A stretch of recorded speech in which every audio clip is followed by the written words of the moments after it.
Monsieur le Président, hier, le ministre des Finances est allé d'une déclaration pour le moins surprenante et je cite. De toute évidence, les députés d'en face, ça c'est nous autres, sont encore obsédés par cette histoire d'équilibre budgétaire. Monsieur le Président, je peux assurer cette Chambre que oui, nous sommes et nous serons toujours obsédés par l'équilibre budgétaire. C'est ça, c'est responsable. Ce qui est sûr aussi, Monsieur le Président, c'est que ce ministre-là, lui, est obsédé par des déficits compulsifs les uns derrière les autres. Est-ce que le ministre peut se corriger et enfin reconnaître que c'est une erreur pour l'avenir du Canada d'avoir des déficits de cet ordre? Ministre des Finances.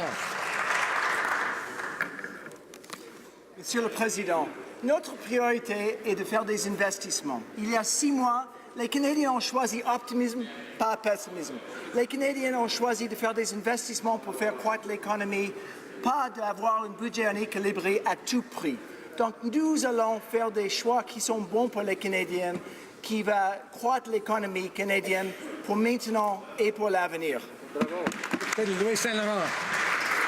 Monsieur le Président, l'approche du gouvernement est une approche irresponsable. C'est clair, le ministre des Finances a perdu complètement le contrôle des dépenses publiques. Un déficit de 30 milliards et d'autres qui s'en viennent, c'est irresponsable pour la société actuelle, mais surtout pour nos enfants et nos petits-enfants qui vont payer pour les excès que vous faites actuellement.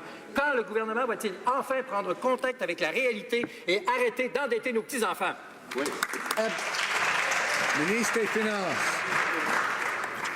Monsieur le Président, je veux parler au sujet des enfants au Canada. Avec nos mesures, ils vont être dans une situation beaucoup mieux maintenant et dans l'avenir. Nous allons introduire l'allocation canadienne aux enfants qui va aider 9 familles sur 10 avec enfants avec 2 300 $ en plus chaque année.